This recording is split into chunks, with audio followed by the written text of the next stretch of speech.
یہ کہانی ایک خوبصورت شہر کی ہے جہاں پہ ایک خوبصورت سی ننھی سی لڑکی رہتی تھی۔ وہ بہت سردی کی شام تھی۔ وہ لڑکی ماچسیں بیچ کر اپنا گزارا کرتی تھی۔ اس نے کچھ ماچس کی ڈبیاں اپنی جیب میں بھی رکھی ہوئی تھی اور بہت زیادہ برف باری ہو رہی تھی۔ اس نے ایک چھوٹا سا سکارف پہنا ہوا تھا۔ وہ صبح سے چل رہی تھی لیکن ایک بھی ماچس کا ڈبہ نہ بیچ پائی۔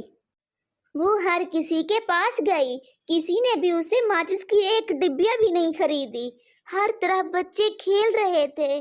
وہ بچوں کو دیکھ کر بہت اداس ہو جاتی تھی اور وہ سڑک کے کنارے جا کر بیٹھ گئی۔ دیکھنے لگی کہ ریسٹورنٹ میں ہر کوئی کھانا کھا رہا ہے۔ لوگ مختلف کھانے کھا رہے تھے۔ وہ لڑکی انہیں دیکھ کر اس کی بھوک بہت تیز ہو گئی تھی اور وہ کپ کپاتی ہوئی وہاں سے گزر رہی تھی۔ وہ سب کچھ دیکھ کر نظر انداز کر کے آگے چل رہی تھی۔ وہ بہت ہی ٹھنڈ میں کپ کپا رہی تھی۔ اس کو اپنی دادی کی باتیں یاد آ رہی تھی۔ دن کے وقت وہ اپنی بیمار دادی کے پاس رہتی تھی اور اس کی دیکھ بھال کرتی تھی۔ اس کی سوتیلی ماں اس سے کہتی ہے جاؤ جا کر ماچسیں بیچو اور ہمیں پیسے لا کر دو، کھانا خریدیں گے اس سے۔ وہ کہتی ہے نہیں ماں، آج بہت ٹھنڈ ہے۔ تو اس کے پاپا کہتے ہیں جاتی ہو یا میں تمہیں ماروں۔ پھر ان کی دادی بیچاری کہتی ہے جاؤ بیٹا تم جاؤ ورنہ یہ لوگ تمہیں ماریں گے۔ وہ بیچاری کیا کرتی، وہ ماچسیں لے کر وہاں سے چلنے لگتی ہے۔ ان کے اپنے سینڈل بھی نہیں تھے۔ وہ سردی سے کپ کپا رہی تھی۔ وہ باہر جا کر اپنی ماں کے سینڈل پہنتی ہے اور وہ سینڈل پہن کر وہاں سے ماچس بیچنے کے لیے چلی جاتی ہے۔ وہ لوگوں کو بلا لیکن رہی کسی تھی نے بھی ماچس نہیں بیچنے خریدا۔ کے لیے، لیکن اب کوئی اندھیرا بھی ہو نہیں رہا آ تھا رہا اور تھا۔ میری بہت وہ بھوکی چلتے تھی۔ چلتے ایک پھر اس آدمی کو سے اپنے ٹکرا باپ کا جاتی رویہ ہے یاد آیا۔ اور پھر اس اس کو نے اپنی پھر ماں سے کی چلنا یاد شروع کر آ دیا۔ جاتی ہے۔ سڑک کے ماچسیں کنارے پہ ڈھونڈتے وہ کچھ ڈھونڈتے لوگوں سے آتی ہے۔ ٹکرا گئی۔ وہ بیچاری ارے رو رہی معذرت، تھی اور اسے بھوک لگ میں رہی تھی۔ ٹھیک ہوں۔ وہ آدمی کیا کہتا آپ ہے کچھ ماچس ارے تم خریدنا کیا چاہیں ہو؟ گے؟ کیوں معاف میرے کرنا پاس چھوٹی ٹکرائی گڑیا، ہو؟ تمہیں کیا مجھے ہو گیا ضرورت ہے؟ نہیں۔ جاؤ یہاں سے، رستے سے ہٹ جاؤ۔ وہ آدمی وہاں سے چلا جاتا ہے۔ اسے خیال آتا ہے کہ میری ایک چپل تو گر گئی ہے اور وہ چپل ڈھونڈنے کے لیے ادھر ادھر دیکھنے لگتی ہے۔ وہ دیکھتی ہے کہ ان کی دوسری چپل بھی ٹوٹ چکی تھی۔ وہ کیا دیکھتی ہے کہ اس کی چپل گڈر میں پڑی ہوئی ہے۔ وہ اسے نکالنے کی کوشش کرتی ہے لیکن وہ اسے نہیں نکال پاتی اور وہ جا کر ماچسیں بیچنے لگتی ہے۔ لوگوں سے کہتی ہے ماچسیں لے لو، ایک ڈبیا لے لو، کوئی نہیں اس سے ماچسیں لیتا۔ وہ جا کر ایک دیوار کے پاس جا کر بیٹھ جاتی ہے اور بہت مایوس ہونے لگتی ہے۔ کہتی ہے اے اللہ اب میں کیا کروں؟ وہ جب اوپر دیکھتی ہے تو ایک تارا ٹوٹ کر جاتا ہے۔ تو وہ کہتی ہے اے اللہ خیر ہوگی، کہیں میری دادی کو تو کچھ نہیں ہوگا۔ میری دادی بہت زیادہ بیمار تھی، اب میری دادی کو خیر ہو۔ وہ بہت پریشان ہو جاتی ہے اور اسے سردی بہت زیادہ لگ رہی ہوتی ہے۔ تو پھر وہ ایک ماچس کی ڈبی اٹھا کر اس میں سے ایک تیلی جلاتی ہے اور وہ کیا دیکھتی ہے کہ دیوار کے آر پار اسے نظر آنے لگتا ہے اور وہاں آگ جل رہی ہوتی ہے۔ وہ آگ کو سینکنے لگتی ہے۔ وہ بہت خوش تھی تو اچانک سے ایک برف کا ٹکڑا آ کر اس کی ماچس کی تیلی پر گرتا ہے اور آگ بجھ جاتی ہے۔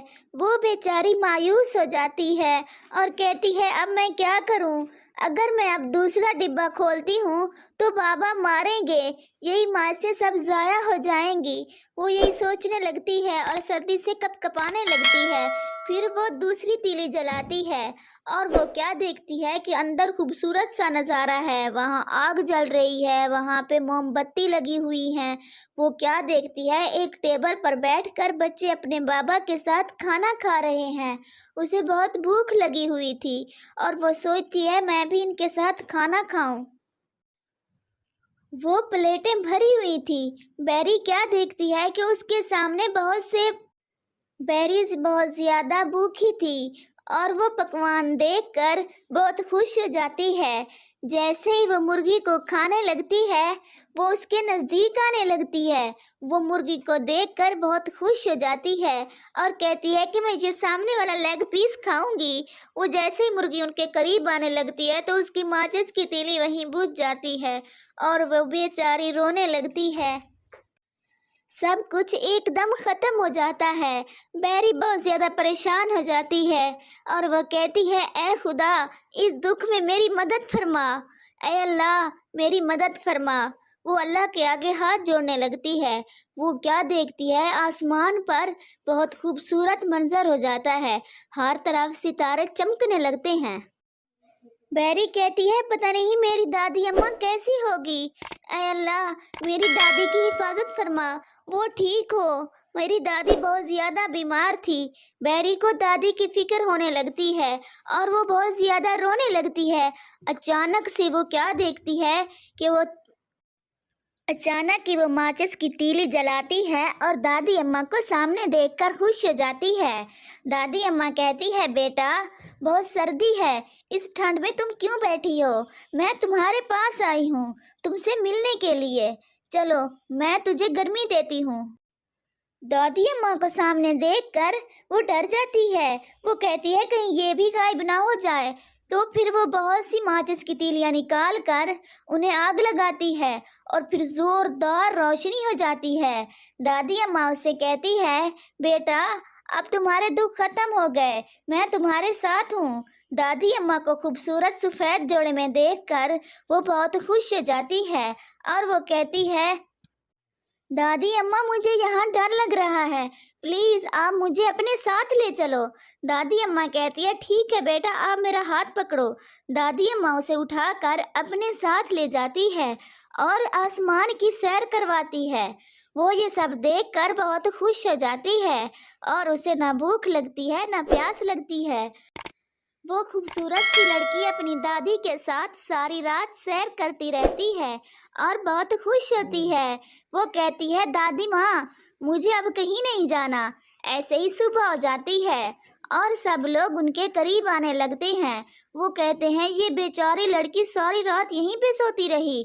وہ سب اسے دیکھ کر بہت ترس کرنے لگتے ہیں۔ وہ بیچاری لڑکی بہت